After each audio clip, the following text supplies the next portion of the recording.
Voilà, donc bienvenue à tous à cette troisième session des petits déjeuners de la géothermie. Donc cette session qui a déjà été décalée et nous nous en excusons, concernera la pompe à chaleur géothermique, la partie chaufferie géothermique ou plutôt locale technique géothermique puisque ce n'est pas vraiment une chaufferie, euh, et le suivi d'exploitation d'une installation de géothermie de surface. Alors aujourd'hui, on a la chance d'avoir plusieurs intervenants. Monsieur Claude Rémy, Monsieur Franck Fourreau de la société Stiebel Eltron, qui vont nous présenter donc cette première partie sur la partie locale technique, géothermie et pompe à chaleur géothermique. Et messieurs Pierre Vignon et Arnaud Tosolini de la société Iterm Conseil, qui nous feront une petite présentation sur le suivi d'exploitation et de performance des installations de géothermie. Moi, j'aurai l'occasion de prendre la parole à la fin de la présentation, un petit peu comme les deux dernières sessions, pour faire un petit point de rappel sur les différents dispositifs d'accompagnement qui sont disponibles à l'heure actuelle sur le territoire du Grand Est pour vous accompagner dans vos projets de géothermie de surface. Alors, messieurs Fourreau et Rémy, est-ce que vous pouvez partager votre écran? Je vais arrêter mon partage de mon côté. Hop. Alors, je ne sais pas si vous y arrivez. Bonjour à tous, nous y sommes. Super, parfait, parfait, parfait. Ben voilà, je vous laisse commencer cette présentation. Il me semble que je n'ai rien oublié. C'est à vous. Merci Noé, merci à tous et toutes pour ce temps partagé au sujet de la géothermie. Donc moi je me présente Franck Fourreau, je suis le directeur des ventes de Stiebel Eltron France. J'anime l'équipe commerciale qui intervient sur le marché de la pompe à chaleur dans sa généralité, mais bien évidemment sur le marché de la géothermie également. Nous allons partager quelques slides ensemble pour vous faire découvrir la société. On va d'abord s'attacher sur l'histoire de la marque au fil du temps. Ensuite, sur la géothermie, bien sûr, et les applications que l'on est à même de faire et sur les chantiers sur lesquels on répond. On va parler de chaufferie, puisque c'est au cœur de la thématique du jour, et le suivi nous concernant d'une exploitation, en tout cas d'une installation. Voilà, donc quelques mots d'histoire. Tout démarre concernant la société Stiebel Eltron en 1924. Monsieur Stiebel, Théodore Stiebel, invente un produit électrique qui est le thermoplongeur. On peut le saluer, hein, si on a bu notre café ou notre thé ce matin, c'est un peu grâce à lui, et oui, puisque c'est l'inventeur du thermoplongeur électrique. Donc l'activité de la société démarre en 1924 par un ensemble de brevets déposés à cette époque autour de cette résistance blindée. Alors, en quelques dates, puisque on ne va pas balayer l'histoire année par année de la société, mais ce qu'il faut retenir, c'est que autour de cette résistance, on a développé une grosse activité sur l'eau chaude sanitaire au fil du temps. Donc 1949, le premier chauffe-eau instantané fabriqué et industrialisé. Plus proche de la thématique du jour, notre première pompe à chaleur. Après le premier choc pétrolier, la société Stiebel Eltron s'est repositionnée sur sa façon d'envisager l'eau chaude et le chauffage à la fois pour les bâtiments domestiques et à la fois pour les bâtiments tertiaires et collectifs. Et on a sorti et industrialisé à cette époque notre première pompe à chaleur géothermique en 1976. Voilà. Et on trouve encore sur le marché français des machines de cette époque. La filiale française s'est créée en 1981, mais auparavant, il y avait un importateur qui vendait ses produits sur le marché français et il nous arrive de croiser des pompes à chaleur de cette époque, voilà, 1976. On a continué, bien sûr, à nous développer parallèlement sur les activités de l'eau chaude sanitaire et de la pompe à chaleur. 1987, premier chauffe-eau électrique instantané. La pompe à chaleur, bien sûr, c'est la géothermie, mais c'est aussi des produits très atypiques chez Stiebel Eltron, avec notamment des pompes à chaleur multifonctions qui permettent de faire du chauffage, de l'eau chaude, de la ventilation sur un seul et même produit, ce qui est très atypique sur ce marché. Voilà.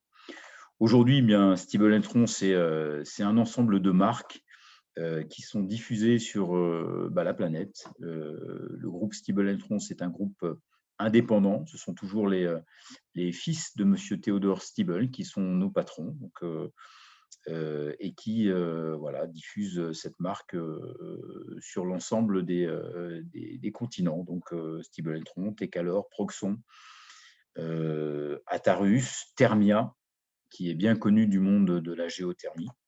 Donc, nous sommes 4000 personnes à travailler pour ce groupe familial et cette année, le chiffre d'affaires devrait plutôt dépasser les 800 millions d'euros de chiffre d'affaires que les 700 affichés sur cette présentation. On verra en fin d'année.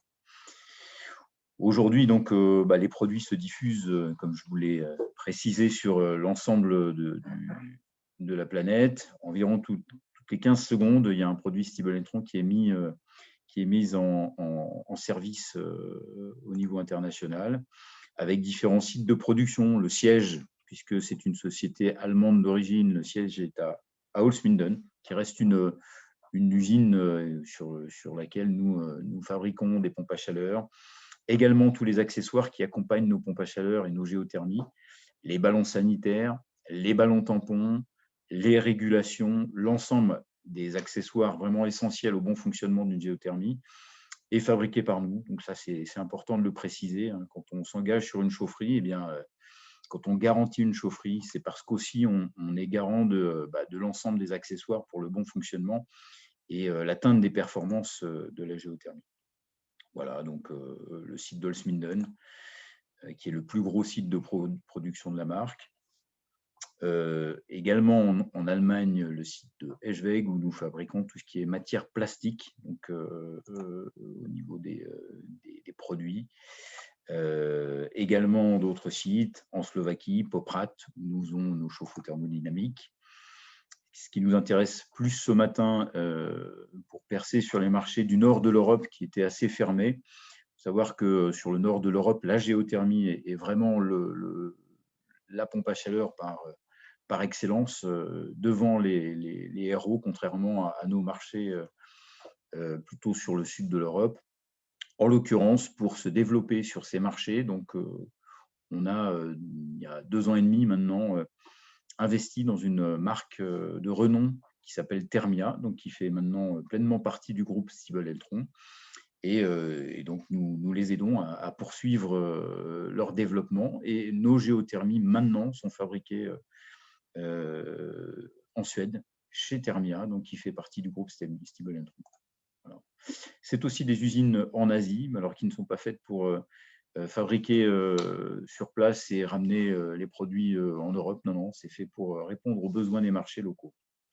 Voilà pour vous donner une vision un peu globale de qui est Stiebel Eltron aujourd'hui à l'international. Pour en venir au sujet du jour, la géothermie, pour quelles applications aujourd'hui nous commercialisons nos géothermies? Nous commercialisons nos géothermies. Eh bien, c'est pour assurer le chauffage et le rafraîchissement de logements individuels, de maisons individuelles ou de bâtiments tertiaires, pour à la fois faire du chauffage basse température, évidemment, via des planchers chauffants, mais également pour équiper des logements qui sont existants avec des radiateurs, par exemple, ou encore des ventiloconvecteurs dans le cadre d'applications pour faire du froid actif ou du froid passif. La géothermie, c'est aussi un système qui nous permet de faire de l'eau chaude sanitaire.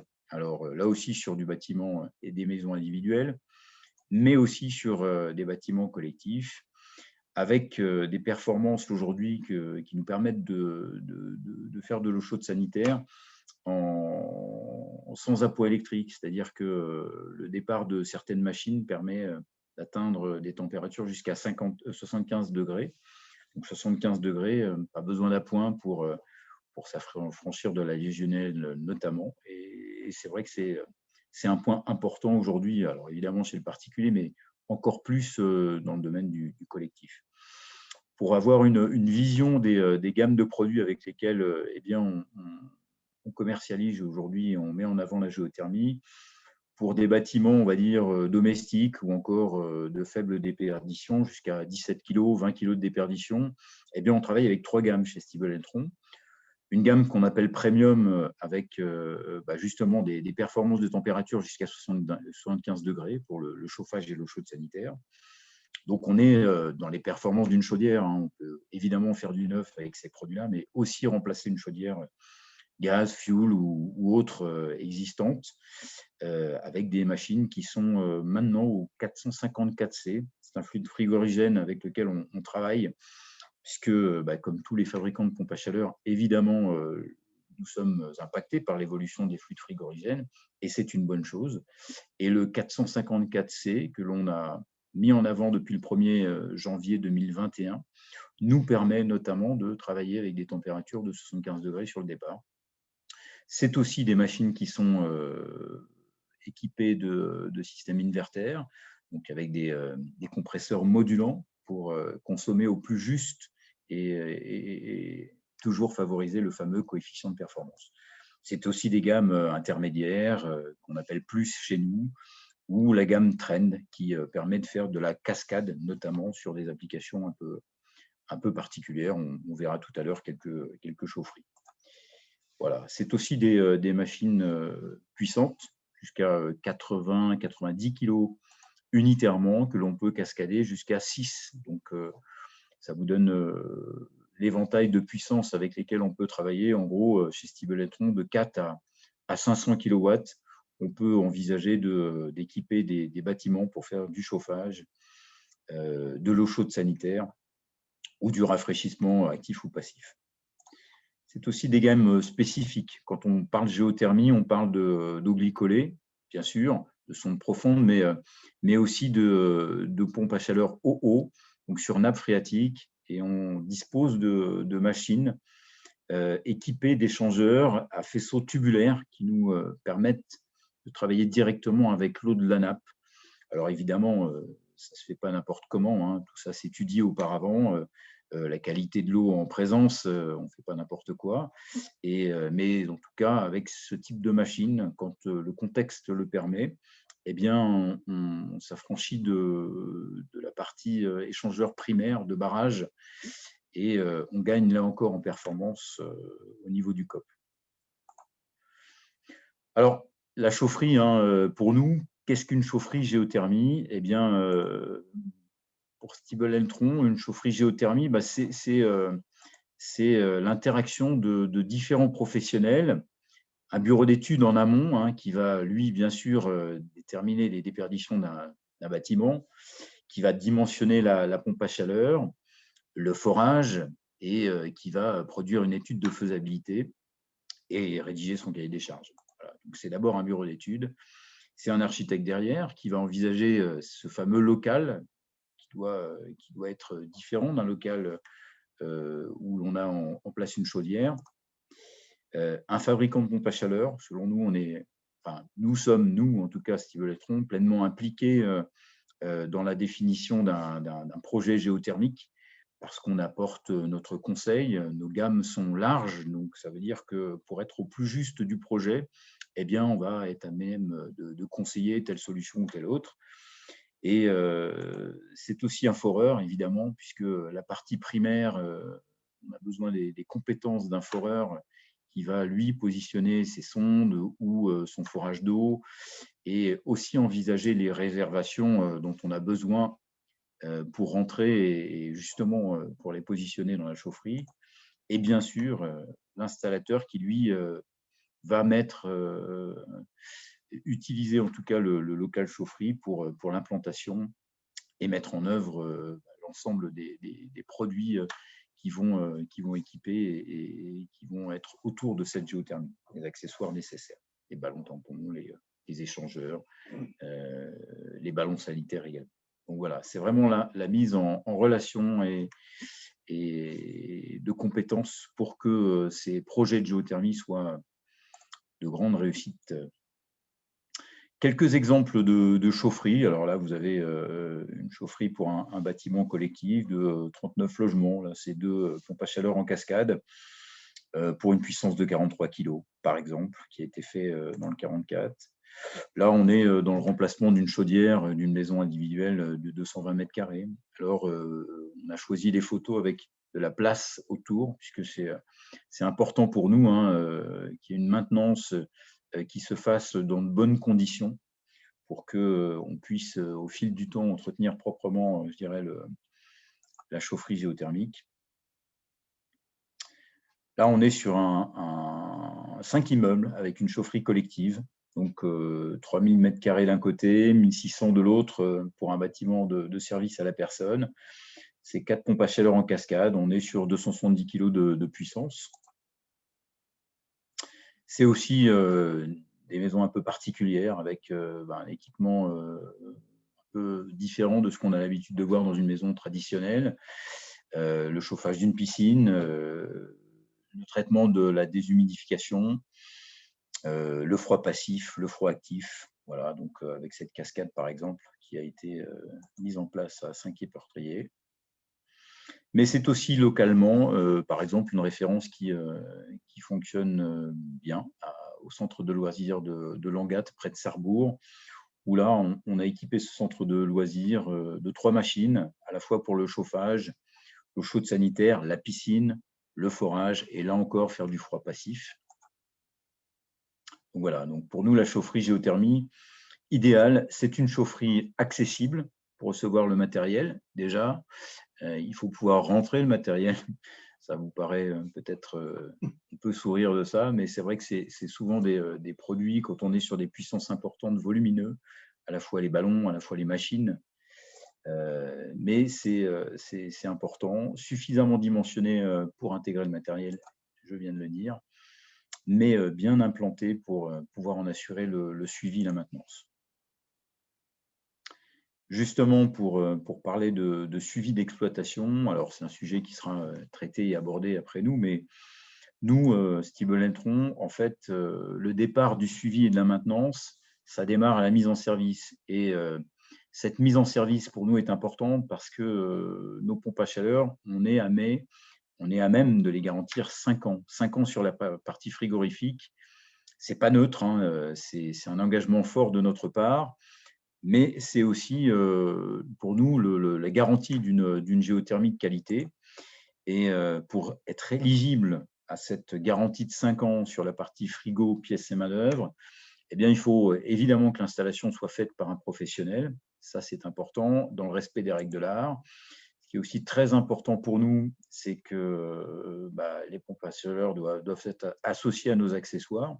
Si on s'engage sur les performances, eh bien, c'est qu'à l'arrivée, on sait que l'eau chaude sanitaire va atteindre telle température parce que ce sont nos ballons, parce que voilà, on est sachant sur la partie technique qui accompagne nos pompes à chaleur. Donc voilà, nos ballons et nos accessoires pour la réussite d'un projet.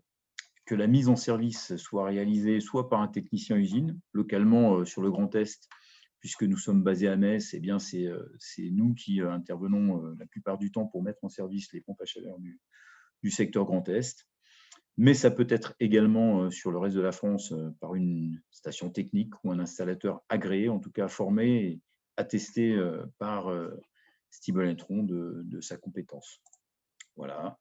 C'est le retour de ce certificat de garantie, de mise en service, que l'on va checker, valider si c'est ou pas, si c'est pas nous qui avons fait cette mise en service. Et surtout, ce qui est important pour nous, c'est que chaque année, la chaufferie soit visitée, maintenue, entretenue, à la fois sur la partie primaire, évidemment, on doit s'assurer des performances de la sonde et du puits, mais aussi sur la partie secondaire, avec tous les contrôles d'usage que l'on doit faire, évidemment, sur une pompe à chaleur, le contrôle d'étanchéité notamment, mais aussi la vérification de tous les organes hydrauliques et électriques de l'installation. Voilà, donc pour nous, en termes de suivi et de maintenance, le point de départ, c'est la garantie avec cette mise en service. Voilà. Pour continuer sur nos prestations, on met à disposition de nos partenaires, bureaux d'études, installateurs, des outils qui permettent de chiffrer, de dimensionner, de faire des pré-études concernant nos pompes à chaleur et nos géothermies, avec notamment un logiciel assez facile à utiliser qu'on vous met en main, qui s'appelle le Pack Explorer et qui permet de faire à la fois un choix de produit, mais aussi de donner une vision sur les consos à venir. Et ça, c'est important, hein, puisque nous, on s'engage sur les consommations. C'est aussi de la formation. Alors, sur Metz, on est doté d'un centre de formation qui est un centre de formation d'ailleurs agréé pour les formations Calipac, donc avec les différents types de pompes à chaleur que l'on retrouve sur le marché français. Donc, des formations à plusieurs niveaux pour découvrir nos gammes, pour évidemment dimensionner, faire l'entretien, les mises en service, l'assistance et le dépannage sur nos produits. C'est important pour nous. Et c'est à la fois des formations théoriques et pratiques pour les installateurs qui aiment bien évidemment manipuler et travailler sur les produits. Et je l'ai dit tout à l'heure, le centre étant un centre de formation agréé Calipac, nous dispensons également des formations Calipac pour les installateurs qui souhaitent monter en compétences et être certifiés au niveau Calipac. Voilà. Donc, Stiebel Electro en France, c'est une équipe de 50 personnes. Il y a 14 commerciaux qui sont sur le terrain, 14 techniciens également pour seconder la partie commerciale, à la fois avant-vente et après-vente. Un prescripteur national, Claude Rémy, que vous avez aperçu tout à l'heure, qui, en plus, sur la région, a une dimension focalisée sur la partie géothermie, puisqu'il est le coordonnateur sur des projets d'envergure géothermique sur la région. Voilà, donc Claude assume cette partie-là.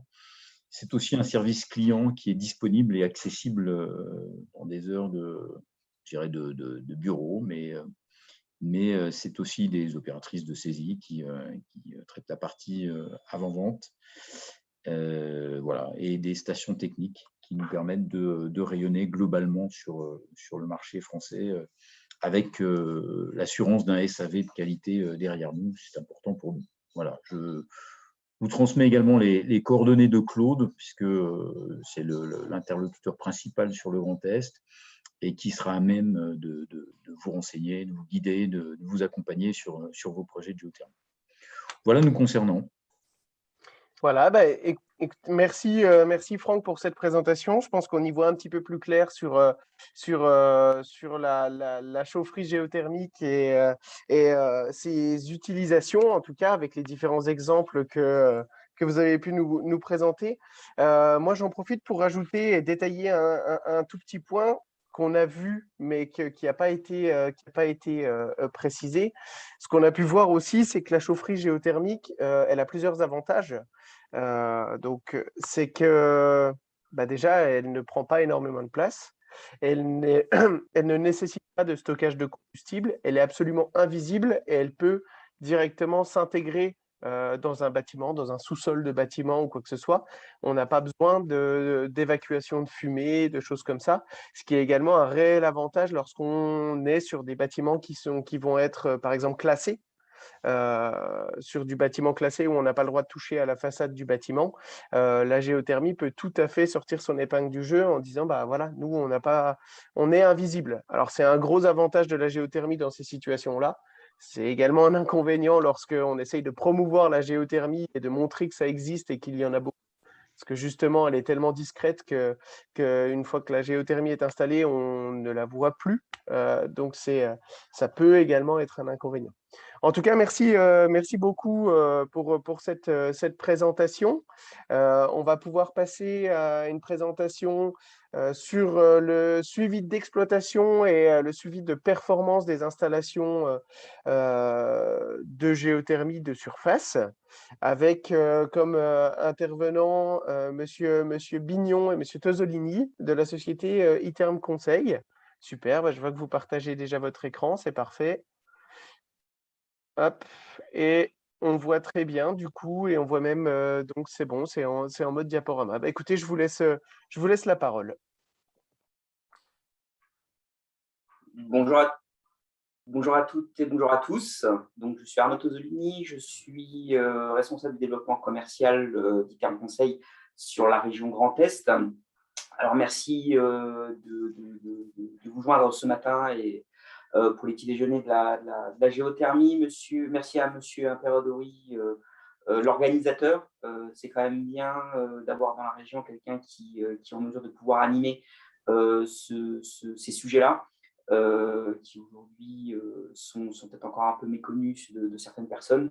Donc, c'est toujours bien, ça suscite et de l'intérêt et de la discussion. Donc, c'est un peu le propos.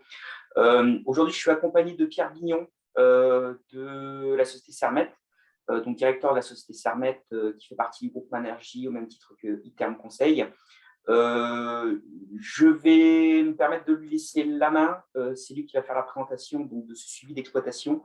Et je vous souhaite à toutes et tous une bonne présentation. Pierre, je te laisse la main.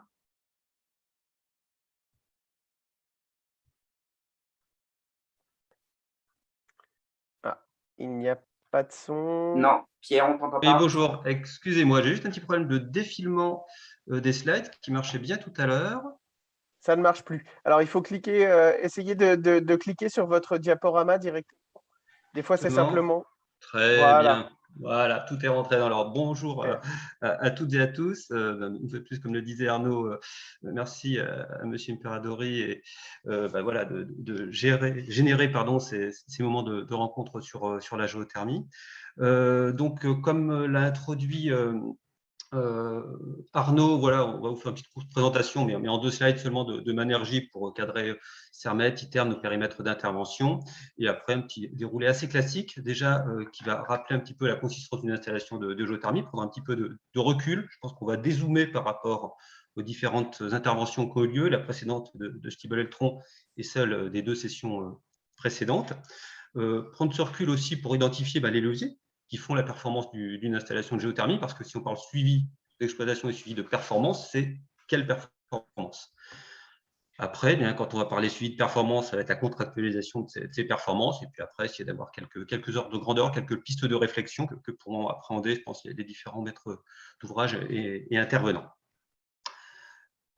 En quelques mots, Sermet, Iterm sont les 2 piliers de Manergie. Manergie, c'est un groupe de 11 bureaux d'études. On intervient tous sur le secteur de l'énergie. Aujourd'hui, Sermet et Iterm représentent 120 à 130 collaborateurs sur les 200 collaborateurs du groupe. Aujourd'hui, Sermet, je vais faire un peu le parallèle avec Stiebel-Eltron. La première pompe à chaleur de Stiebel-Eltron, c'était 1976. Nous, la création de Sermet, qui était déjà liée à la géothermie, c'est 1983, donc bientôt 40 ans d'expérience. 40 ans d'expérience fortement impliquée sur la géothermie, des géothermies de toute taille, de toute puissance. Cas particulier, Sermet Iterm n'interviennent pas sur les installations individuelles, c'est-à-dire les installations individuelles des particuliers, mais interviennent beaucoup et principalement sur tous les patrimoines des collectivités, des bailleurs, sur toute la gestion de leur aspect thermique collectif, que ce soit aussi bien sur l'aspect enveloppe, sur l'aspect process et sur l'aspect contractualisation. Voilà. D'autres activités également, transition énergétique des territoires, qui est moins le sujet ici de cette présentation, et le sujet de la décarbonation des industries et des infrastructures. Aujourd'hui, Manergie, c'est 17 implantations nationales, dont 2 implantations sur la région Grand Est, représentées par Iterm et Arnaud, une à Reims et une sur Nancy. Voilà. En quelques mots, pour cadrer un petit peu ce sujet, comme je disais, Sermet et Iterm, voilà, 40 ans d'expérience sur la géothermie au sens large. Nos différents, et ça finira la présentation de Manergie, nos différents secteurs d'intervention, toujours sur le sujet de l'énergie, c'est tout ce qui est audit des installations existantes et les projections pour les installations futures, tout ce qui est assistance sur les stratégies patrimoniales et en particulier des critères aussi, qui est aussi un sujet pour les collectivités aujourd'hui, des patrimoines de plus de 1000 m², et dans lequel la géothermie peut être un levier. On parle de la contractualisation, de la suivi des performances et comment suivre les performances qui sont contractualisées. Là, on peut aborder des sujets des contrats de performance énergétique, des marchés publics globaux de performance. Et après, il y a bien sûr toutes les activités de maîtrise d'œuvre qui forment à peu près un tiers à 40% de notre activité sur le métier de la rénovation des installations thermiques collectives voire individuelles, et bien sûr les conversions énergétiques associées, une fois de plus, la géothermie à sa place. Et bien sûr, en amont de tout cela, les études de faisabilité, avant qu'une maîtrise d'ouvrage décide d'un programme de travaux, de réhabilitation, de rénovation, de mise en place d'ENR, des études de faisabilité qui doivent aussi être engageantes. Nous, notre force, notre leitmotiv, c'est de nous appuyer sur notre vécu en suivi d'exploitation, en contractualisation, et également en maîtrise d'œuvre, pour essayer de faire les études de faisabilité les plus pertinentes possibles et que les promesses des études de faisabilité puissent être tenues aussi bien au niveau de la contractualisation que des performances à venir. Voilà un petit peu notre ADN. Revenons maintenant sur le sujet spécifique de la géothermie. Et voilà, alors c'est peut-être un petit peu dense, un petit peu fouillis. Ce qu'il faut comprendre, c'est que pour nous, la géothermie, avant tout, c'est un élément qui permet de satisfaire les besoins d'usagers. Je pense qu'il faut déjà revenir à l'usage même, c'est qu'aujourd'hui, c'est un process qui est vertueux, mais qui a de raison d'être s'il doit s'insérer dans le sens d'un service à l'usager qui doit être géré par une maîtrise d'ouvrage. La géothermie, et c'est un petit peu la synthèse des différents zooms qui ont pu être faits précédemment dans les sessions précédentes et par la présentation de Stibel Eltron, il y a des ouvrages géothermaux pour le sous-sol qui eux-mêmes portent des installations techniques, en particulier des pompes exor, des pompes de circulation, que l'on soit sur sonde ou sur géothermie sur aquifère. Après, il y a un process géothermique de surface, au centre duquel, bien sûr, les pompes à chaleur, mais également des accessoires, des pompes de circulation et d'autres équipements. Quand on est sur des installations collectives, en rénovation principalement, mais on peut voir ça également sur des installations neuves, il y a des équipements d'appoint secours, c'est-à-dire que la géothermie, elle peut ne pas forcément être dimensionnée pour satisfaire la totalité des besoins en termes de puissance. C'est aussi des sujets qui sont importants à aborder en étude de faisabilité, surtout sur des patrimoines qui dépassent la taille, entre guillemets, du gros pavillon de quelques centaines de mètres carrés. Mais des fois, il y a des compromis intéressants à avoir une mixité géothermie et équipement d'appoint secours. Et après, bien sûr, il y a toute la desserte dite secondaire dans le bâtiment qui assure la distribution des besoins de chaud, de froid. C'est tout ça, on va dire, pour nous, dans lequel s'intègre l'installation de géothermie. Et pour le maître d'ouvrage, pour mettre en œuvre une installation de géothermie, il y a beaucoup d'intervenants, beaucoup de rapports intermédiaires. Il y a des marchés d'AMO à mettre en place pour les études de faisabilité. Après, si les choses suivent leur cours favorablement, des marchés de maîtrise d'œuvre, sous-sol, surface ou les deux, puis des marchés de travaux, puis des marchés d'exploitation. Et après seulement intervient le suivi des performances. L'idée, c'est que le suivi des performances, ça ne doit pas être la dernière roue du carrosse, je dirais, dans le sens chronologique tel qu'il est un petit peu expliqué sur cette frise, mais je pense qu'il est important de le remettre dès le départ et de définir dès le départ les performances qui seront atteintes par l'installation et dans lesquelles devront s'insérer à la fois les AMO sur les études de faisabilité, les maîtres d'œuvre sur la conception et le suivi des travaux, les entreprises et les fournisseurs qui seront en charge de fournir, mettre en place les équipements, et bien sûr le mainteneur, mais qui ne sera pas qu'un simple, pour nous, mainteneur, mais qui sera aussi en charge de la conduite et de la performance des installations. Tout ça pourquoi? Pour pouvoir maîtriser des dépenses, les CAPEX, des dépenses vraiment d'investissement, et les OPEX, les charges de fonctionnement assurées pour assurer le fonctionnement de l'installation. Et tout ça pour assurer toujours le service à l'usager. Donc, on voit qu'en fin de compte, les différentes présentations précédentes, c'est juste un ou deux pavés dans cet organigramme un petit peu général dans lequel s'installe et s'insère une opération de géothermie. Si on reprend le même tableau, on a les ouvrages géothermaux, le process géothermique de surface, les équipements d'appoint secours, les équipements de distribution, toujours au service des usagers. Maintenant, quels sont un petit peu les indicateurs et les éléments qui rentrent dans le fonctionnement de tout cela et sur lesquels, on peut le voir, chacun, que ce soit au niveau du sous-sol, pourra garantir, exemple sur les ouvrages géothermaux, une température disponible, un débit, éventuellement des pertes de charge. Sur un process géothermique de surface, ça a été expliqué par exemple par Stibel Eltron, ils peuvent s'engager sur des COP sur leur machine. C'est bien. C'est un autre indicateur qui se rajoute dans ce process d'ensemble dans lequel s'insère la géothermie. Après les COP, bien sûr, en fonction des régimes de température, on peut parler aussi d'usage de chaud et de froid. Ça a été aussi illustré par Stiebel et Tron dans le cas d'une piscine, où on peut trouver des bonnes complémentarités pour valoriser au mieux l'installation de la pompe à chaleur. Et après, quand on est sur des installations qui couplent la géothermie, mais également avec des installations d'appoint secours, c'est quelque chose de très intéressant, en particulier sur les patrimoines tertiaires ou les patrimoines collectifs de taille moyenne. C'est certes également des charges d'exploitation et des fluides qui sont gérés par cet appoint secours, qui peuvent être des combustibles, gaz. Dans certains cas très isolés, on peut encore voir du fioul quand les conditions d'approvisionnement gaz ne sont pas forcément requises, mais également des consommations éventuellement d'électricité, voire des installations de froid par compression classiques. Et encore, s'ajoute à cela, bien sûr, ce qui arrive à l'usager, c'est de la chaleur ou du froid qui peut être mesurable, quantifié par des compteurs de chaleur et qui est une mixité du processus géothermique et de l'appoint secours.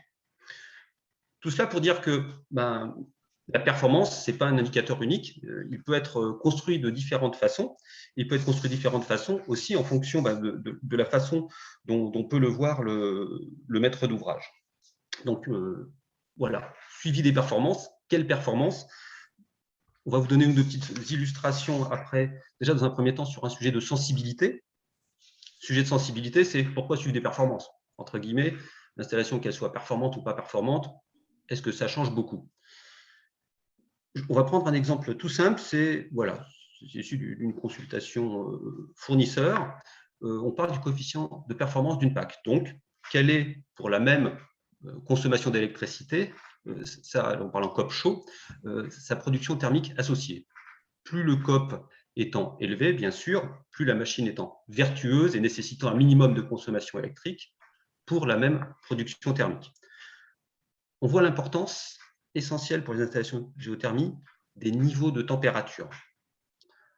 Si on produit avec une même source froide en 5,12 de l'eau à 35 degrés, c'est sur ma première ligne, on a un COP de 5,4.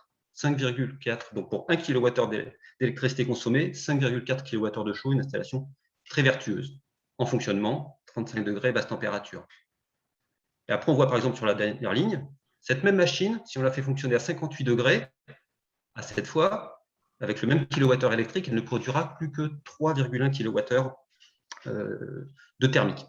Donc, grosso modo, c'est 74% de consommation d'électricité en plus pour satisfaire le même besoin énergétique selon que l'on fonctionne à 35 degrés ou à 58 degrés avec la même machine.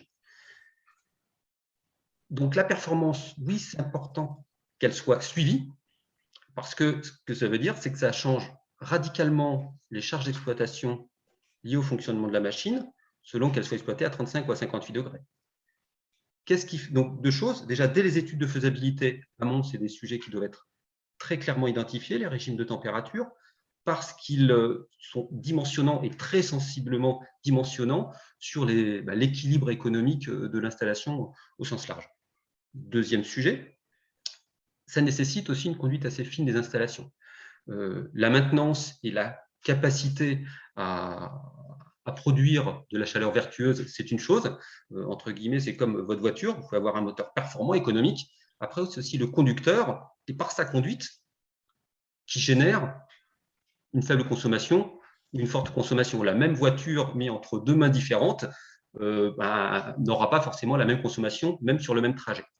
Donc, la finesse de l'exploitation et de l'adaptation des régimes d'exploitation aux justes besoins des installations secondaires est quelque chose d'essentiel et qui doit être, pour nous, contractualisé assez sérieusement quand on voit que, tout simplement, avec mon exemple, la variation de consommation électrique peut facilement doubler. Un ordre de grandeur, sur une chaufferie gaz, que vous exploitiez à 35 ou à 58 degrés, c'est quelques points de rendement en écart. Allez, 3-4 points de rendement et de coût gaz supplémentaire.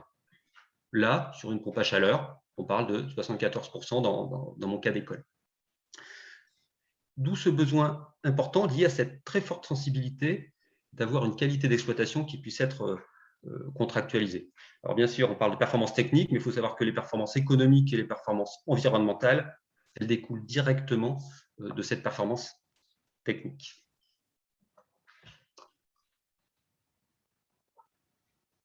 Aujourd'hui, on va parler un petit peu des contrats d'exploitation. Suivre des performances, c'est bien.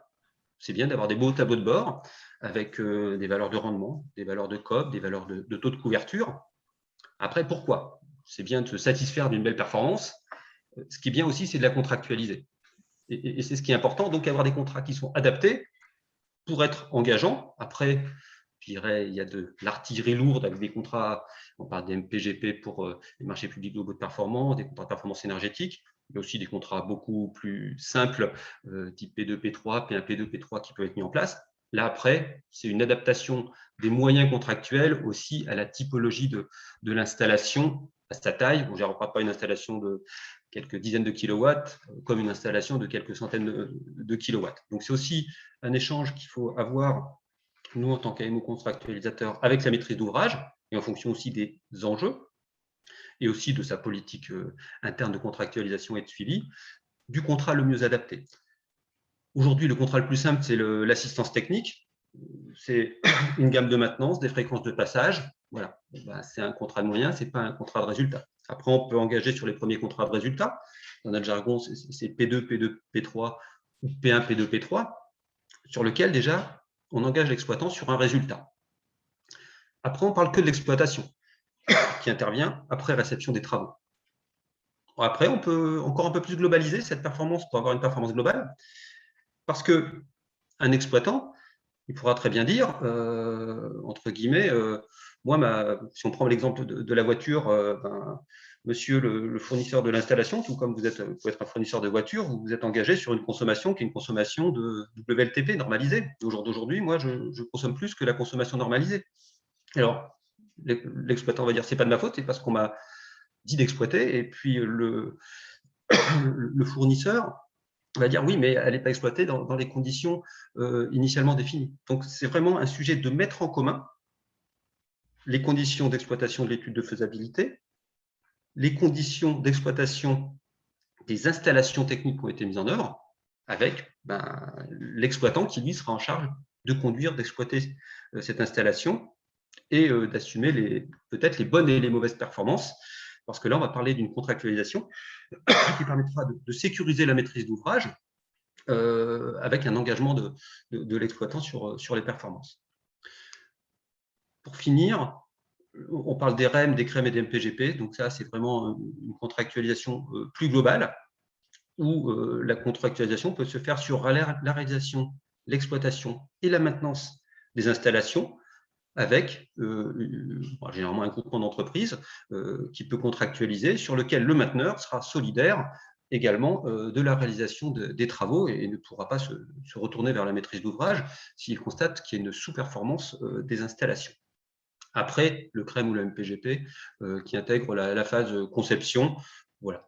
Ce sont des échanges à avoir clairement avec la maîtrise d'ouvrage. Et le dernier point, c'est qu'au-delà de l'engagement sur les performances juste des installations surface, entre guillemets, il y a également la question à se poser de l'exploitation des installations sous-sol. Comme c'était évoqué également dans la présentation précédente, un puits se doit au minimum d'être inspecté, même chez un particulier, une installation simple, au moins une fois par an. S'assurer qu'il n'y ait pas d'encrassement au niveau des crépines. Il y a des sujets aussi physico-chimiques ou bactériologiques qui peuvent se présenter, qui peuvent altérer les performances. Il y a des solutions correctives à mettre en œuvre. L'idée, c'est qu'il y ait du préventif qui soit fait pour pouvoir détecter le plus tôt possible les moindres signes de dérive sur des indicateurs pour pouvoir corriger avant que ce soit total, avant que ce soit, excusez-moi, trop tard, et bien sûr que les performances ne soient pas altérées ou dans des proportions minimes. Donc aussi une question d'échange avec la maîtrise d'ouvrage. Une fois de plus, ça s'adresse sur des équipements collectifs. C'est le périmètre d'exploitation et du contrat d'exploitation. Doit-il ou non couvrir les installations de sous-sol ou comment gérer de façon différenciée deux contrats que l'on peut considérer de technicités différentes, mais qui s'imbriquent bien mutuellement pour qu'il n'y ait pas de trou dans la raquette au niveau des engagements respectifs, côté sous-sol et côté surface. Un petit slide d'illustration d'un sujet qu'on a été à mettre en œuvre pour le compte d'Immobilière 3F, donc, très gros bailleur national. C'est un dossier qui a déjà une dizaine d'années, vous voyez. Donc, la géothermie, je vous disais, chez Sermet et ITERB, ça fait 40 ans qu'on en fait, à toute échelle, hein, parce que nous, les pompes à chaleur, on gère de la dizaine de kilowatts jusqu'à là, on est en train de faire, on a mis en service une centrale de 14 mégawatts. Donc, c'est un peu une échelle très large. Et une fois de plus, il faut savoir adapter la contractualisation et les moyens je dirais à la taille de l'outil géothermique. Là, c'est une illustration sur une résidence de 150 logements qui avait une chaufferie combustible fossile, qui alimentait des installations de chauffage par panneaux de sol et une production d'eau chaude sanitaire.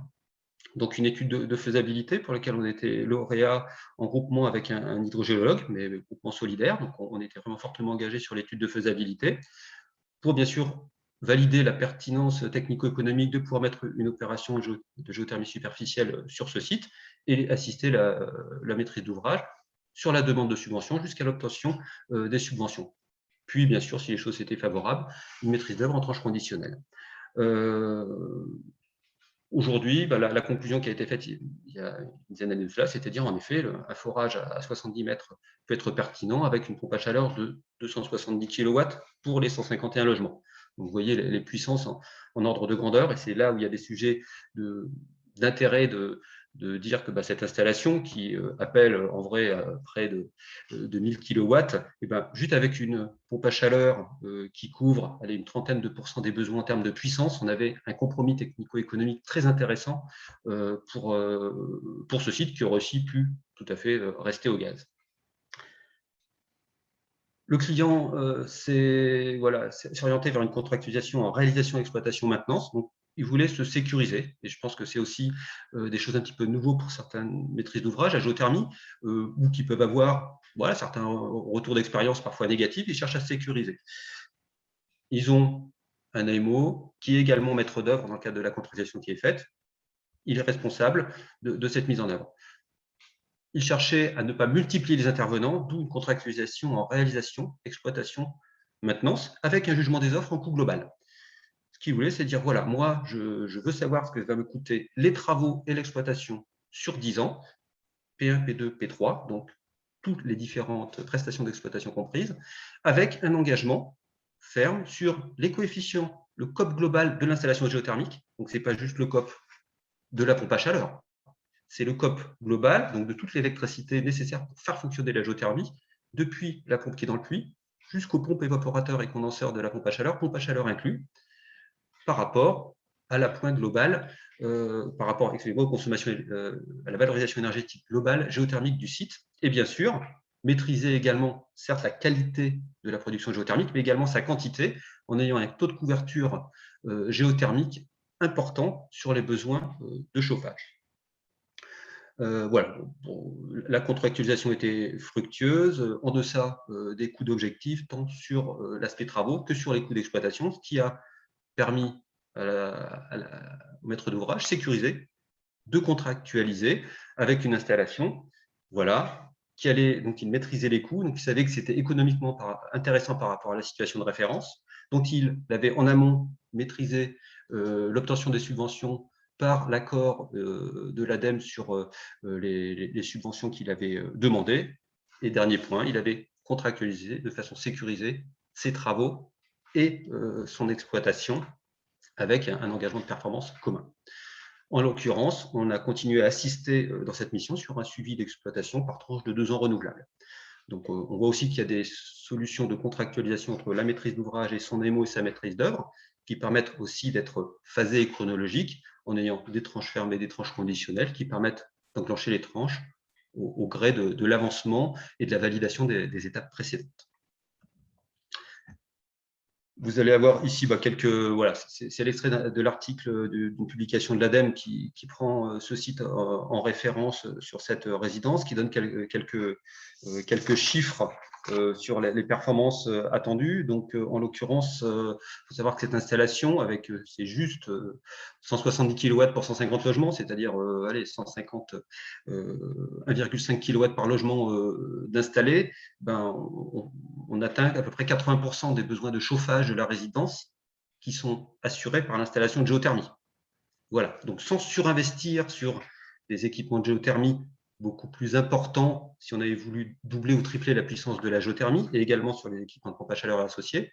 Juste en ayant ce dimensionnement-là, on a assuré 80%, donc plus de 800 MWh par an de géothermie, plus un coefficient de performance globale qui était de l'ordre de 3,7, ce qui permettait de valider la compétitivité de l'installation géothermique par rapport à la situation de référence, en l'occurrence le gaz collectif. Je vous laisserai prendre connaissance des quelques données détaillées issues de cet article. Et après, la question était de suivre, très bien, maintenant, on a une installation, on a une étude de faisabilité, on a une contractualisation des travaux, de l'exploitation, de la maintenance qui est pertinente. Maintenant, est-ce que les promesses sont tenues dans la réalité des chiffres? Donc, en l'occurrence, nous, c'était un suivi sur un pas de temps mensuel des performances. Dans la mesure où le maître d'ouvrage voulait être rassuré sur cette installation, qui était une installation pilote pour lui, pour éventuellement pouvoir en dupliquer sur d'autres.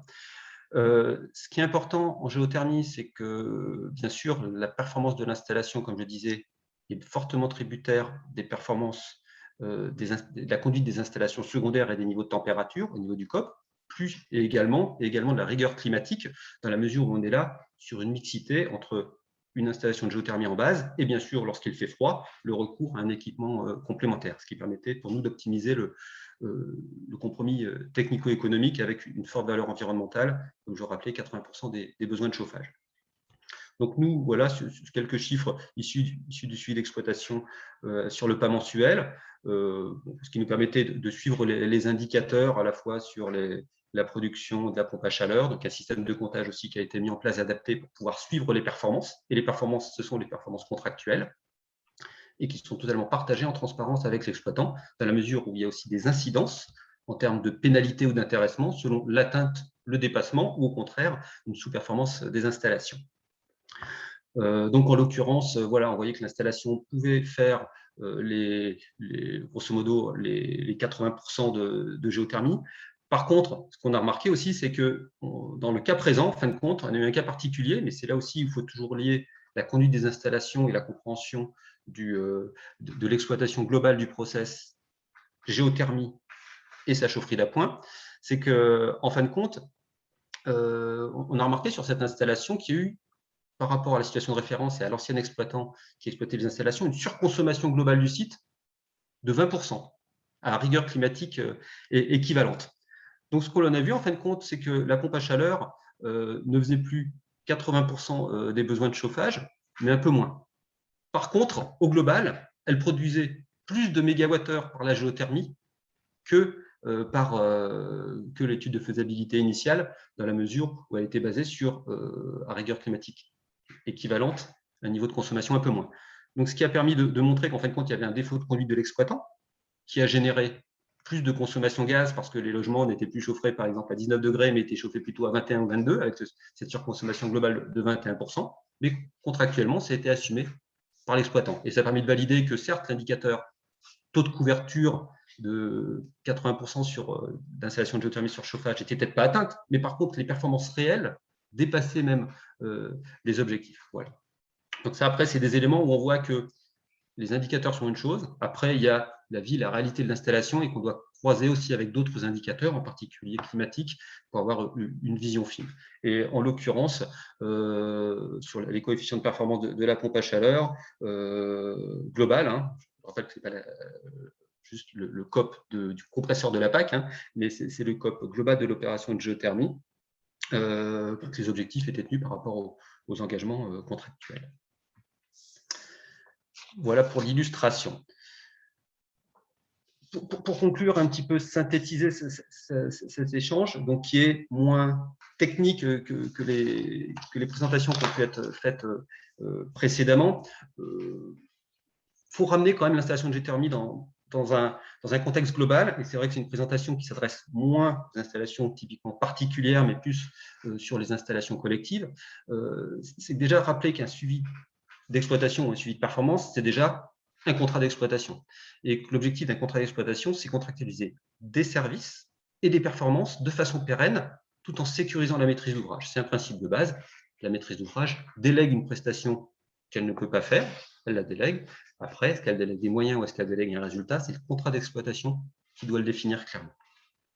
l'objectif de suivi d'exploitation qui s'intègre dedans, c'est bien sûr de s'assurer que les moyens contractualisés, parce qu'on peut très bien avoir un contrat d'engagement de résultat, mais avec des moyens minimaux à assumer, donc ils sont bien mis en œuvre et que les objectifs en termes de service et de performance sont atteints ou en voie de l'être. Faire du suivi d'exploitation, ce n'est pas juste arriver après coup, faire les chiffres tous les trimestres et dire c'est bien ou c'est pas bien. Nous, notre logique, c'est de dire que le suivi d'exploitation, c'est un élément d'anticipation. Donc, plus tôt on a les chiffres, plus tôt on les analyse, plus tôt on échange avec l'exploitant et les maîtrises d'ouvrage pour dire voilà, on identifie les leviers sur lesquels agir. Est-ce que c'est un problème de conduite secondaire? Est-ce qu'il faut mettre plus de sondes de température, par exemple, dans le bâtiment si on voit qu'il y a une dérive des consommations? C'est comprendre qu'il n'y a pas une surchauffe et un défaut de conduite de l'installation, typiquement, pour pouvoir le mettre en œuvre tout de suite et corriger le tir. Voilà. Donc, le suivi d'exploitation, c'est un élément actif pour maîtriser les performances et les corriger le plus tôt possible. Et comme je le disais, après, le sujet suivant, c'est de dire, ben voilà, l'objectif d'un contrat d'exploitation, ce n'est pas d'appliquer des pénalités si les installations ne sont pas performantes. L'objectif, c'est que les installations soient performantes et qu'on soit trop autour de la table, le maître d'ouvrage, polyvalent, généraliste, l'entreprise en charge de l'exploitation spécialiste et nous qui faisons le lien de tout ça pour que les choses s'articulent bien. Et en dernier recours, bien sûr, les leviers contractuels, lorsqu'on fait le rapport annuel, permettent de sanctionner la performance avec des incidences économiques qui doivent être assumées également par les parties. Et tout ça dans une logique de sécurisation, bien sûr, de la maîtrise d'ouvrage. Donc, l'atteinte des performances, une fois de plus, c'est des performances techniques avec des incidences économiques et environnementales, elle est indissociable d'un contrat ou d'un marché d'exploitation engageant. Donc, faire du suivi d'exploitation, c'est des sujets qui sont liés à la mise en place du contrat d'exploitation. Il faut vraiment que, voilà, je pense qu'il y a une ingénierie un petit peu contractuelle spécifiques avec des sujets de mixité énergétique qu'il faut bien intégrer, des mixités énergétiques qui sont certes dépendantes des degrés jours, mais des fois, dans certaines installations un peu plus complexes, on peut travailler sur les fréquences horaires, qui sont d'autres indicateurs climatiques un peu plus fins, mais qui permettent de mieux d'avoir un suivi de la performance qui correspond plus à la réalité de l'exploitation des installations. Dernier slide, voilà. Les indicateurs de performance doivent être mesurables. C'est pour ça qu'après, on remonte la chaîne. Pour faire du suivi d'exploitation et du suivi de performance, il faut qu'il y ait une maîtrise contractuelle de la chose. Donc, il faut généralement que quand on est en charge du suivi d'exploitation, c'est qu'on maîtrise bien le contrat et c'est bien que les choses soient liées, la mise en place du contrat d'exploitation et le suivi des performances. Et j'aurais tendance à dire même en amont, quand on définit les indicateurs de performance dans le contrat d'exploitation, il faut que ces indicateurs de performance ils soient mesurables, qu'ils aient été échangés avec la maîtrise d'ouvrage selon ce choix de plus allotir le marché ou avoir un marché global. Les deux philosophies se tiennent, il y a des avantages et des inconvénients à toutes, et on sait trouver le bon compromis dans tout ça, c'est du cas par cas. Définir les indicateurs, un COP machine, un COP global, des quantités de mégawattheures géothermiques, un taux de couverture UNR, ça c'est en fonction de ces indicateurs qui lui sont propres, pour bien le contractualiser. Et après, bien sûr aussi que ces indicateurs puissent être mesurables, donc que l'installation technique permette la mesure et que ce soit bien intégré dès la phase travaux en amont, qu'il y ait bien les compteurs qui soient mis en place pour pouvoir, en toute objectivité et transparence, mesurer ces performances pour pouvoir les contractualiser par la suite. Et après, donc, encore une phase amont, c'est de dire que quand on donne des indicateurs, un objectif, je reprends l'exemple pour Immobilière 3F, il y avait un objectif sur le COP de la production géothermique, et un deuxième objectif, c'était sur la quantité de production géothermique par rapport aux consommations énergétiques globales du site. Donc, il fallait beaucoup produire et beaucoup produire qualitativement avec un bon COP. Tout ça, ces chiffres, forcément, on les connaissait, on les maîtrisait et on était prêt à les assumer parce qu'on avait fait l'étude de faisabilité en amont. Donc ça, c'est aussi un sujet qui est important, c'est que les chiffres à mettre dans la contractualisation, qui sont aussi des chiffres minimaux, qui sont des indicateurs forts pour challenger un petit peu la mise en concurrence au niveau du contrat d'exploitation, elles doivent être issues d'études de faisabilité qui sont assez fines, qui intègrent bien ce que j'expliquais par exemple, l'incidence des niveaux de température et des conditions d'exploitation des installations. Donc, il ne faut pas que des chiffres soient mis, mais que tous les exploitants ou prestataires de la place qui pourraient s'engager sur cette contractualisation, leur mettre en cause et leur dire Vous me dites que je pourrais faire un COP de 4 sur cette installation au global, si je reprends un exemple, mais moi, je sais que je ne pourrais pas aller au-delà de 3,5. Ça remettra en cause la maîtrise d'ouvrage et aussi sans doute le bilan économique de l'installation. Donc, c'est important aussi que l'étude de faisabilité sur laquelle s'appuie la contractualisation, sachant que le suivi d'exploitation s'appuie sur la contractualisation, soit vraiment le plus fin possible pour pouvoir contractualiser ces performances. Et dernier point, on connaît aussi l'implication de certains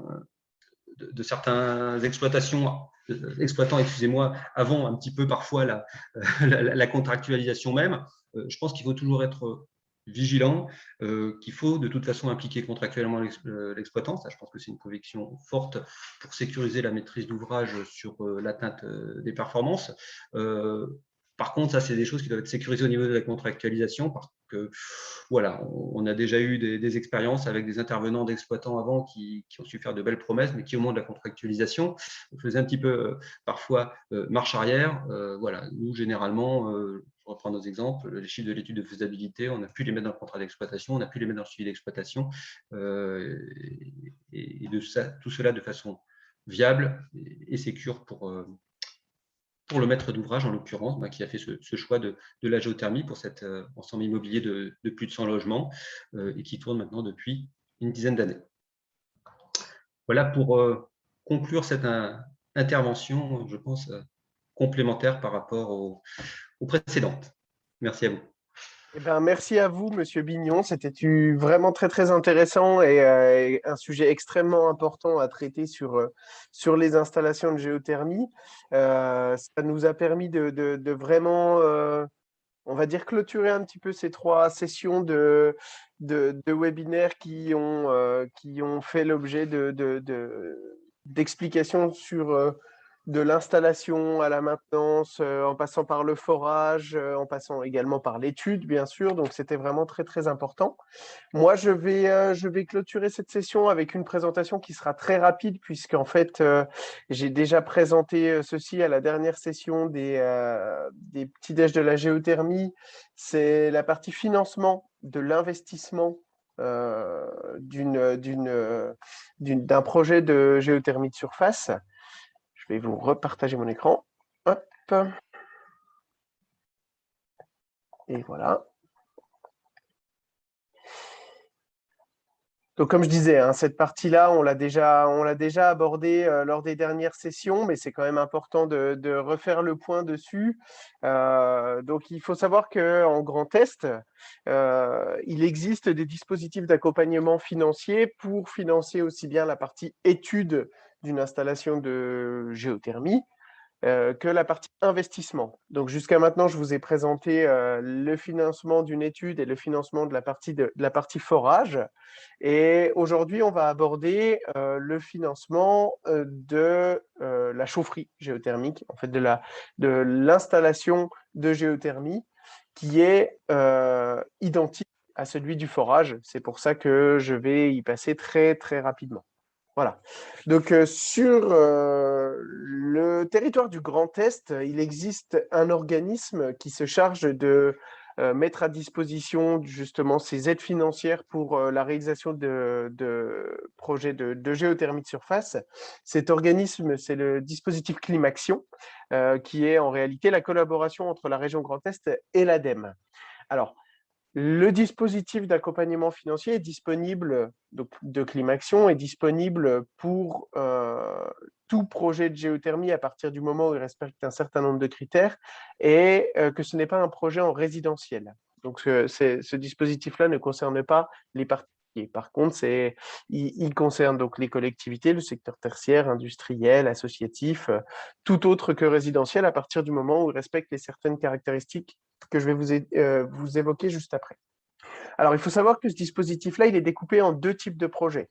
Il va être découpé en fonction de la puissance du projet et notamment de la consommation estimée, puisque si vous avez lors de la préétude une installation qui aura moins de 50 MWh ENR par an, vous allez passer par un dossier spécifique. Et si vous êtes au-delà de cela, ce sera un autre dossier. Les montants de financement sont quasiment identiques. Ce qui va différer, ça va être la prise en charge, en réalité, puisque le dispositif Climaction est porté par la région Grand Est et l'ADEME. Si vous êtes inférieur à 50 MWh ENR par an, ce sera un interlocuteur au niveau de la région Grand Est. Et si vous êtes supérieur à ces 50 MWh ENR par an, ce sera un chargé de mission de l'ADEME. Voilà. Donc, pour partir sur le dispositif allant jusqu'à 50 MWh ENR, je vous ai énuméré un certain nombre de critères à respecter. Bien évidemment, ce sont des critères qui sont très généraux, on va dire, respect de la réglementation relative au sous-sol, des milieux naturels. C'est tout à fait logique, mais on a également l'obligation de respecter, bien sûr, les normes en vigueur, de respecter les certifications des professionnels pour obtenir ces subventions-là sur la partie installation et sur la partie investissement, donc pompe à chaleur et local technique de la géothermie. Donc, comme je vous disais, ce dossier-là va être pris en charge par un instructeur qui sera de la région Grand Est, qui est un chargé de mission transition énergétique de la région Grand Est. En fonction de là où vous vous situez et de là où se situe le projet, vous allez avoir un interlocuteur qui sera différent, puisqu'on a la chance d'avoir le territoire qui est découpé en 12 maisons de région, donc 12 interlocuteurs, pour en avoir un proche de chez vous. Voilà. Ce qui est très important à respecter, en fait, c'est que vous ne pouvez bien évidemment pas bénéficier de subventions pour une installation si vous avez déjà lancé les démarches. Donc, avant de lancer quelconque démarche, et c'est pareil pour la phase d'étude, vous devez faire valider les différents cahiers des charges auprès de l'instructeur du dossier et vous devez toujours faire appel à cet instructeur pour vérifier que tout correspond bien avant de signer quelconque engagement. Voilà, c'est quelque chose qui est très, très important. Maintenant, quand tout cela est respecté, vous allez pouvoir bénéficier pour la phase d'investissement d'un montant de subvention à partir du moment où vous avez une installation qui est inférieure à 50 MWh ENR par an, qui va varier en fonction du maître d'ouvrage, tout simplement.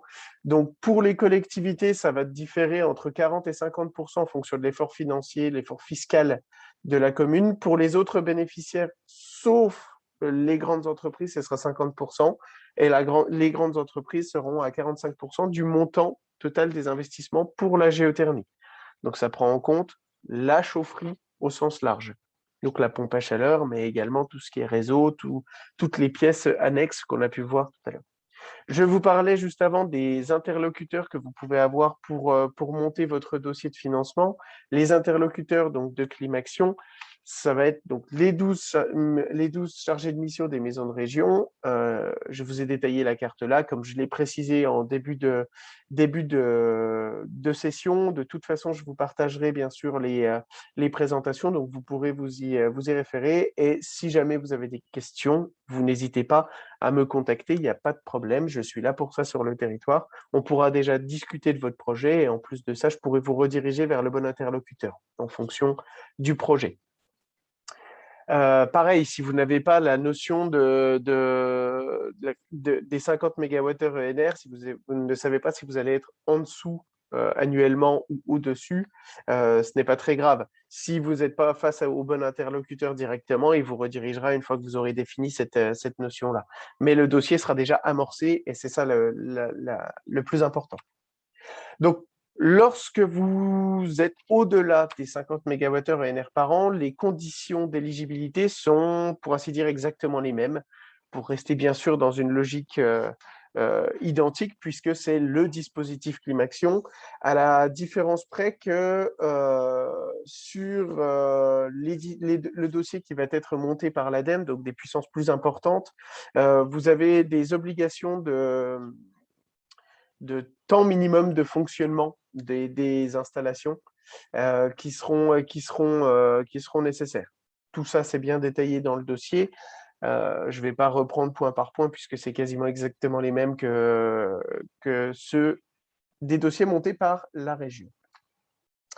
Alors, ce qui différencie là, ça va être les montants de subventions qui vont dépendre du type de géothermie que vous installez. À savoir que ces montants de subvention qui sont indiqués là, donc les 40 € par mégawattheure installés pour les champs de sonde, les 20 pour l'eau de nappe et les 22 et 11 pour les thermofrigopompes en fonction du champ de sonde ou de la nappe, ne sont valables uniquement pour des installations qui sont comprises entre 50 MWh ENR par an et 1000 MWh ENR par an, puisque une fois que vous dépassez les 1000 MWh ENR par an, vous passez sur en fait une analyse économique. Donc le montant de l'aide qui va vous être attribué sera fait en fonction de l'analyse économique du projet. Donc là, vous ne dépendez plus de barème, mais vous avez une analyse plus précise sur votre installation. Les interlocuteurs au niveau de l'ADEME sur le Grand Est, il y en a 2 en fonction de vos départements. Vous allez pouvoir soit contacter M. Vicus, soit contacter M. Chang, donc les 2 ingénieurs de l'ADEME qui sont là pour vous accompagner lors du montage du projet, vous accompagner donc de manière bien sûr administrative, mais aussi de manière technique. Ce sont des professionnels de l'énergie, donc ils sont là également pour vous apporter un soutien technique. Bien sûr, comme je vous le disais, si vous avez la moindre question, vous n'hésitez surtout pas à me contacter. Je vous ai laissé donc mes contacts ici même. Vous pouvez également vous rendre sur les sites qui sont disponibles et qui peuvent vous apporter énormément d'informations sur les dispositifs d'accompagnement, mais aussi d'un point de vue technique, d'un point de vue réglementaire. On a notamment le site géothermie.fr qui est à la pointe sur toutes ces informations sur le territoire français. Donc le dispositif Climaction pour retrouver tous les dispositifs dont je viens de vous parler, sachant également que vous allez pouvoir trouver sur les différents sites des fiches de retour d'expérience. Donc, si vous avez besoin de vous identifier un petit peu à une installation qui pourrait exister pour voir comment ça peut fonctionner par rapport à vous, sur ces sites-là, vous allez pouvoir trouver des fiches de retour d'expérience. Pareil, si vous avez besoin de ça et que vous ne trouvez pas les fiches nécessaires, n'hésitez pas à me contacter, on pourra regarder. Moi, je suis sur tout le territoire du Grand Est, donc j'ai une vision beaucoup plus large sur ce qui peut se faire en région. Donc, n'hésitez surtout pas à me contacter. Voilà. Eh bien, écoutez, pour les présentations, c'en est fini pour aujourd'hui. Bien sûr, je vais couper le partage et nous allons pouvoir passer à une phase d'échange, si vous avez des questions. Alors, pour couper le partage, c'est ici. Voilà. Alors, est-ce qu'il y a des questions? Est-ce que vous souhaitez poser des questions? On n'est pas extrêmement nombreux, donc si vous avez des questions, vous pouvez soit les mettre dans le chat, soit activer votre micro et puis poser les questions. Alors, les présentations ont été très bien détaillées, donc je ne sais pas si vous avez des questions particulières, mais si vous en avez, c'est le moment. En tout cas, n'hésitez pas, vous avez nos contacts. Donc si des questions vous reviennent après la fin de la session, vous pouvez tout à fait nous recontacter. Nous sommes disponibles. Je laisse un petit peu de temps. Est-ce que vous avez des questions particulières?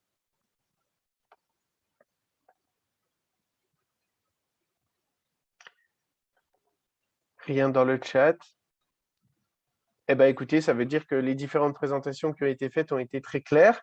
C'est super. Donc moi, avant de vous laisser, si aucune question n'est posée d'ici là, je tenais vraiment à tous vous remercier en tant que participants d'assister et de vous intéresser à des sujets aussi importants que la géothermie. C'était réellement un plaisir d'organiser ces 3 sessions de webinaire qui seront très probablement renouvelées, puisqu'elles ont quand même suscité l'intérêt de pas mal de monde. Donc, on risque de renouveler l'expérience, peut-être en modifiant certaines choses. Donc, n'hésitez pas également à nous laisser à m'envoyer vos remarques. Vous avez mon adresse mail, notamment à travers le lien que je vous ai envoyé hier. Donc, n'hésitez surtout pas si vous avez des remarques constructives à faire. Je suis preneur, bien sûr.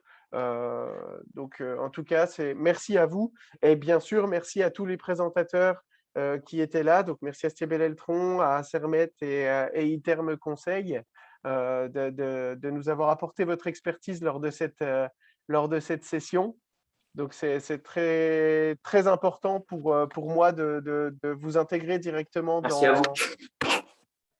dans cette phase-là, puisque vous êtes les acteurs de terrain. Et si on ne passe pas directement par vous, c'est compliqué. Je pense que les gens apprécient avoir des retours d'expérience de personnes comme vous tous. Donc, merci beaucoup en tout cas. Merci à Avec vous. plaisir. Merci. Eh bien, Merci écoutez, beaucoup, Noé. si personne d'autre n'a de questions, je vérifie. Ah, question. Avez-vous beaucoup d'installations de géothermie sur des maisons qui ont des chauffages anciens sur radiateurs opérant à 55 degrés? Alors, ça va peut-être plus se diriger vers nos amis de chez Stebel Eltron. Alors en fait, chez Stibel, on est vraiment un acteur de la maison neuve ou de la construction neuve, oui, mais surtout on est connu pour la géothermie ou la pompe à chaleur aéro aussi, dans le cadre de rénovation. En fait, comme on s'attache vraiment à faire de nos installations des références, eh bien, on passe du temps et on est un acteur reconnu sur la rénovation parce que des installations avec des chaudières fioul ou au gaz propane où on met en place une géothermie à la place de ces chaudières-là, ça nécessite de passer sur place, d'accompagner l'installateur techniquement. Et l'équipe commerciale et l'équipe technique, nos commerciaux déjà, le commercial Grand Est, c'est un frigoriste pour vous donner un peu la qualité technique que peut avoir le commerce. Donc, on accompagne vraiment ces chantiers de rénovation et sur des radiateurs, sur des installations haute température, oui, sans problème, 55, 60, 65, 75 degrés au max, en tout cas nous concernant, bien que ça ne soit pas forcément opportun, et c'est pour ça qu'il faut étudier le projet, de travailler avec des températures trop élevées pour notamment favoriser le COP, comme il a été précisé tout à l'heure justement par nos autres interlocuteurs. Donc oui, en tout cas pour répondre synthétiquement, on est vraiment spécialisé pour remplacer des chaudières et s'installer sur des installations existantes. Je vais me permettre de compléter justement ce qui est évoqué sur ce sujet des niveaux de température. Quand on parle des niveaux de température, c'est souvent les niveaux de température maximum. Mais ces niveaux de température maximum, ils ont des occurrences très faibles dans l'année. Voilà. Donc, la question, c'est en effet, il y aura peut-être un COP moins intéressant lorsque l'installation fonctionnera à 55 degrés, quand il fera moins 7, moins 10, moins 12 dehors. Par contre, la plus grande partie des consommations, elle se fait entre 16, 18 degrés extérieurs, la température de nos chauffages, et 5 degrés extérieurs. Votre maison, en l'occurrence, dans l'exemple, ça peut être aussi le cas sur un équipement collectif de plus grande taille. Si elle a besoin de 55 degrés par moins 7, moins 10, moins 12, peut-être qu'elle n'a besoin que de 40, 45 degrés jusqu'à 5 degrés extérieurs. Et on voit que la plus grande partie des consommations pourrait être faite avec des régimes de température plus basses, favorisant le COP. Donc voilà, il ne faut pas que ce soit un frein strict, le niveau de température. Ça s'analyse au cas par cas, selon les usages. Mais typiquement, à la fois, les équipements techniques ont évolué. Les limites à 50 degrés sur les packs sont passées à 60, maintenant 75. Sur cette gamme-là, et on a même des modèles plus industriels qui existent encore. Donc, c'est vraiment un métier qui a beaucoup bougé au niveau des installateurs et des fabricants qui ont fait évoluer leurs machines technologiquement pour satisfaire à ces nouveaux besoins. Et économiquement, ce besoin de température, on en a vraiment besoin très peu. Les machines peuvent le faire et la plupart du temps, elles fonctionneront à des températures beaucoup plus basses et avec des COP beaucoup plus intéressants. Après, ça, c'est l'analyse de ce qu'on appelle la monotone et les fréquences horaires qui permet de dire quel sera le COP moyen de l'installation. Voilà. Mais voilà, n'ayons pas peur sur ce sujet de la température. Le COP moyen sera bien meilleur que celui de la machine à 55 degrés. Exactement. Merci pour Je ne sais pas si vous m'entendez. Oui, okay. On vous entend. Ouais. Je vais peut-être replacer un peu ma question verbalement au lieu de taper parce que ça me prend trop de temps. Donc, merci pour vos explications. Donc, si je comprends bien, si je résume, donc je pourrais, dans le bâtiment que j'ai une chaudière au gaz qui est ancienne, je devrais la changer. Je considère la remplacer par une pompe à chaleur. Alors là, j'ai des radiateurs. Bon, avec moi, chaudière au gaz, j'imagine que ça fonctionne à quelque chose comme 75 degrés pour le moment. Mais avec la quantité de radiateurs que j'ai dans la maison, je pense pouvoir aller à 55 degrés. Ce que vous expliquez, c'est qu'il y a moyen de placer une pompe à chaleur qui me donnerait 55 degrés la plupart du temps. Et puis, quand il y a un pic de demande, quand il fait plus froid, pourrait remonter à plus haut, à 65 ou quelque chose comme ça. Est-ce que j'ai bien compris? Tout à fait. Alors en fait, pour aller un petit peu plus loin sans rentrer trop dans la technique, la plupart des pompes à chaleur, alors évidemment j'ai l'étiquette Stiebel, mais la plupart des pompes à chaleur aujourd'hui sont régulées via ce qu'on appelle des courbes de chauffe. Donc elles suivent l'évolution des températures, des conditions climatiques extérieures, avec des sondes extérieures, sondes d'ambiance, et la courbe de chauffe va suivre en fonction des températures, la température de votre circuit de chauffage. Et en effet, le 55 degrés sera atteint, comme l'a précisé M. Bignon, à quelques heures dans l'année si besoin. Et la plupart du temps, eh bien, vous aurez en tout cas le 20 ou le 21 souhaité dans votre logement, avec une fluctuation de la température du réseau de chauffage qui va suivre les conditions climatiques. Donc, en tout cas, 55 n'est pas une limite, mais ça sera concernant le matériel aujourd'hui existant sur le marché. Mais en tout cas, ce qui est sûr, c'est que la machine ne va pas tourner tout le temps à 55 degrés. Et c'est tout l'avantage des pompes à chaleur, c'est qu'elles ont cette capacité à justement ne pas générer de train de chaleur par rapport à une chaudière où c'est toujours un peu compliqué. Les bonnes pompes à chaleur, notamment sur radiateur, sont accompagnées de ballons tampons qui donnent une inertie à l'installation de chauffage en plus. Donc, vous allez gagner en confort avec une géothermie associée à un ballon tampon, régulé via une bonne régulation sur la pompe à chaleur et une loi d'eau qui sera correctement calée par rapport à votre circuit de chauffage. Un bon professionnel saura amplement vous apporter le confort et une solution de remplacement à votre chaudière en améliorant le confort de votre installation, c'est sûr. Alors, OK, merci. juste pour faire un point, parce que ça n'a pas été abordé, on peut aussi, dans un premier temps, ce qui est très important de travailler, que ce soit en maison individuelle ou sur tout type de bâtiment chauffé, c'est sur l'enveloppe du bâtiment, hein. Et plus vous allez travailler sur l'enveloppe du bâtiment, moins vous allez avoir besoin de chauffage. On va diminuer les déperditions, donc vous allez avoir moins besoin de chauffage. Et dans des situations comme la vôtre, où vous avez à l'heure actuelle des radiateurs qui fonctionnent à haute température, si vous travaillez sur l'enveloppe du bâtiment, il est probable que ces mêmes radiateurs puissent suffire pour des températures beaucoup plus basses. Donc d'adapter directement ces conditions-là. Mais ça va dépendre de beaucoup de facteurs.